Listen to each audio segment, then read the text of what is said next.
Oke, Assalamualaikum warahmatullahi wabarakatuh. Alhamdulillahirabbil alamin wa bihi nasta'in wa ala umurid dunya waddin wassalatu wassalam wa asrofi anbiya'i wa mursalin wa ala alihi wa sahbihi ajmain amma ba'du. Pertama-tama yang paling utama, marilah kita panjatkan puji dan syukur atas kehadirat Allah Subhanahu wa taala yang telah melimpahkan segala rahmatnya sehingga kita bisa melakukan presentasi pada siang ini. Salawat dan salam semoga selalu senantiasa tercurah kepada baginda besar Nabi Muhammad SAW yang telah membawa kita dari zaman yang gelap ke zaman yang terang benderang. Oke, untuk selanjutnya saya Tias Maulina Cahyani sebagai moderator akan mempersilahkan teman-teman saya untuk memperkenalkan dirinya. Saya Safira Dianggraini selaku anggota. Saya Anissa Syifa Anjani selaku anggota.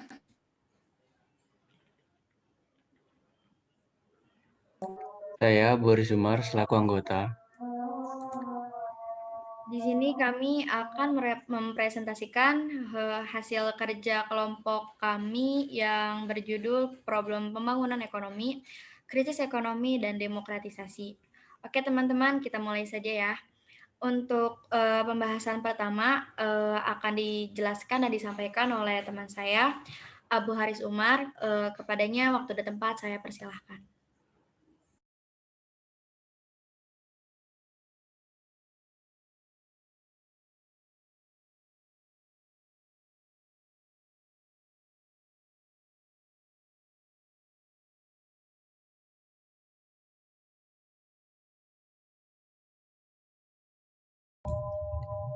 Oke, terima kasih atas moderator, atas waktunya. Pertama-tama memulai dari definisi apa itu pembangunan ekonomi. Pembangunan ekonomi adalah suatu proses kenaikan pendapatan total dan pendapatan per kapita dengan memperhitungkan adanya pertambahan penduduk dan disertai dengan perubahan fundamental dalam struktur ekonomi suatu negara dan pemerataan pendapatan bagi penduduk suatu negara. Selanjutnya ada krisis ekonomi. Krisis ekonomi adalah suatu kondisi yang dialami oleh suatu negara ketika warga negara tidak lagi mempercayakan urusan keuangan negara kepada pemerintah.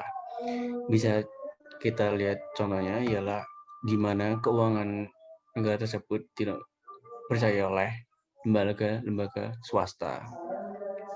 Selanjutnya adalah kondisi krisis terjadi jika keseluruhan kondisi ekonomi berpengaruh terhadap sektor-sektor lain seperti usaha-usaha kecil, fashion, makanan, atau bisa kita sebut sebagai UMKM.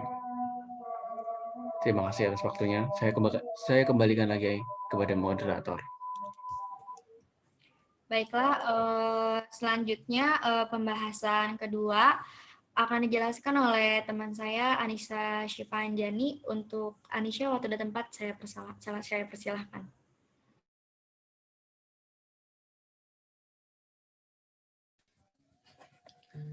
Baik, terima kasih atas waktunya oleh moderator. Saya di sini akan menjelaskan mengenai krisis ekonomi di Indonesia.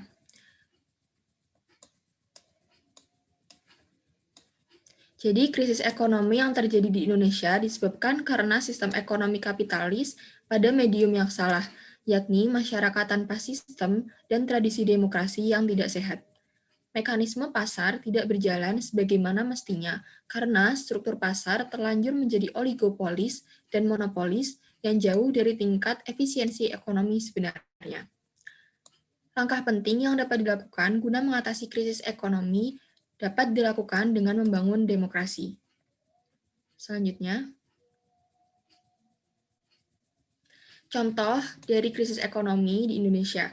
Krisis ekonomi di Indonesia terdapat pada tahun 1997 sampai 1998 dan terdapat juga pada tahun 2008. Nah, 22 tahun yang lalu, Indonesia mengalami krisis ekonomi yang awalnya disebabkan oleh merosotnya nilai tukar mata uang rupiah terhadap dolar Amerika Serikat. Nilai tukar rupiah tersebut merosot sampai 80%. Di saat yang bersamaan, Indonesia mengalami krisis politik pada saat itu. Banyak pihak mendorong turunnya Soeharto sebagai Presiden Indonesia setelah berkuasa lebih dari 32 tahun. Akhirnya, Soeharto turun dari tahtanya pada Mei 1998. Jadi, krisis ekonomi pada tahun 1997 sampai 1998 itu terjadi akibat adanya kombinasi masalah dari segi ekonomi dan politik dalam negeri. Hal ini ditandai dengan harga-harga yang melambung naik dan terdapat banyak penjarahan. Selanjutnya, krisis ekonomi di tahun 2008. Krisis ekonomi di tahun 2008, ketika itu harga komoditas dunia jatuh dan berdampak kepada Indonesia pada sektor keuangan dan korporasi. Dampak dari kedua krisis ekonomi ini adalah banyaknya PHK, banyaknya pengangguran, kemudian banyaknya penurunan produk domestik bruto atau PDB. Saya kembalikan ke moderator. Selanjutnya untuk pembahasan akan dijelaskan oleh teman saya, Safira Dia Anggraini. Kepadanya waktu dan tempat saya persilahkan. Terima kasih kepada moderator yang sudah memberikan saya waktu. Dan kemajuan pembangunan ekonomi membawa berbagai dampak bagi perubahan masyarakat. Masyarakat Indonesia yang tradisional dengan berbasis sistem agraris dengan masuknya investasi asing di Indonesia turut pula mendorong terciptanya modernisasi hukum. Beberapa bentuk masyarakat modern dicirikan sebagai berikut. Membuka diri pada pengalaman-pengalaman yang baru, memiliki tingkat independensi yang cukup tinggi, sangat meyakini arti dan peran penting ilmu dan teknologi, memiliki ambisi terhadap pencapaian tujuan, memiliki perencanaan yang terukur secara jelas untuk mencapai tujuan yang diharapkan. Kemudian sangat aktif dalam kehidupan sosial dan politik. Dan dalam pembangunan yang terjadi di Indonesia, masyarakat modern Indonesia yang pada umumnya diwakili oleh kaum muda profesional cenderung mencoba hal-hal yang baru dalam hidupnya. Secara positif, hal itu akan menimbulkan sebuah tantangan baru yang akan menambah pengalaman dan kemampuannya. Akan tetapi, sisi negatif yang dihasilkan juga berdampak cukup besar seperti meningkatnya angka pengguna narkoba di Indonesia. Next slide.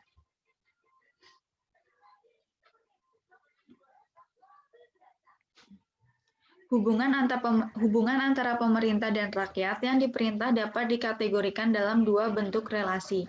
Yang pertama, sistem diktator, di mana publik secara relatif mampu memberikan pengaruh kepada pemerintah. Dan terjadinya tindakan represif terhadap kaum minoritas. Yang kedua, sistem demokratis, di mana publik yang telah dewasa memilih dan dipilih dalam pemilu. Terdapatnya pengakuan atas hak-hak kaum minoritas. Beberapa negara akan menerapkan sesuai dengan sejarah dan kebudayaan masing-masing bangsa. Indonesia sebagai salah satu negara yang mencoba menerapkan demokrasi sesungguhnya dapat ditinjau dari faktor sejarah ketika Indonesia mengalami proses penjajahan di mana kita bersinggungan dengan nilai-nilai kultural bangsa berat yang diperkenalkan nilai-nilai demokrasi dan kebebasan individual. Saya kembalikan kepada moderator. Baik, selanjutnya saya akan menjelaskan kesimpulan dari presentasi kali ini. Dari hasil presentasi di atas, maka pada akhirnya didapatkan sebuah kesimpulan bahwa demokratisasi dapat meningkatkan pertumbuhan serta stabilitas ekonomi. Seperti yang telah dikemukakan di atas, bahwa demokratis adalah sebuah sistem di mana terdapat adanya pengakuan atas hak-hak kaum minoritas. Dengan demikian, bila ada kaum minoritas ingin melakukan kegiatan usaha di Indonesia, dia akan dilindungi hak-haknya oleh hukum. Apabila penguasa tersebut merasa aman dan nyaman dalam melakukan kegiatan usaha, sudah pasti barangnya itu tuh bisa meningkatkan pertumbuhan dan stabilitas ekonomi, sehingga ekonomi pun akan semakin membaik. Krisis ekonomi yang terjadi di Indonesia sangat dipandang sebagai disebabkan oleh dilaksanakan sebagai sistem ekonomi kapitalis pada medium yang salah, yakni masyarakat tanpa sistem dan tradisi demokrasi yang sehat. Hal ini menyebabkan mekanisme pasar yang berjalan paling sempurna sekalipun tidak akan menghasilkan solusi optimal bagi kesejahteraan masyarakat secara luas. Padahal bukti-bukti empirik sendiri memperlihatkan bahwa di berbagai sektor ekonomi, mekanisme pasar pada kenyataannya telah tidak berjalan sebagaimana mestinya. karena struktur pasar telanjur menjadi oligopolis dan monopolis, yang jauh dari tingkat efisiensi ekonomi yang sebenarnya.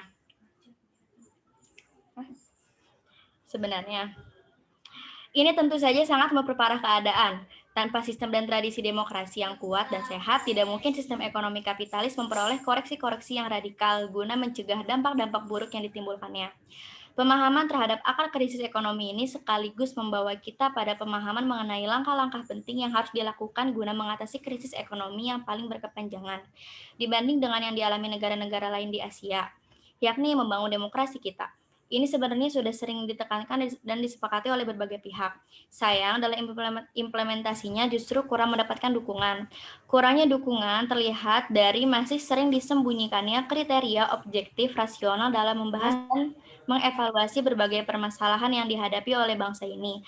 Ketika diketahui bahwa masalah bersangkutan ternyata melibatkan rekan-rekan sendiri.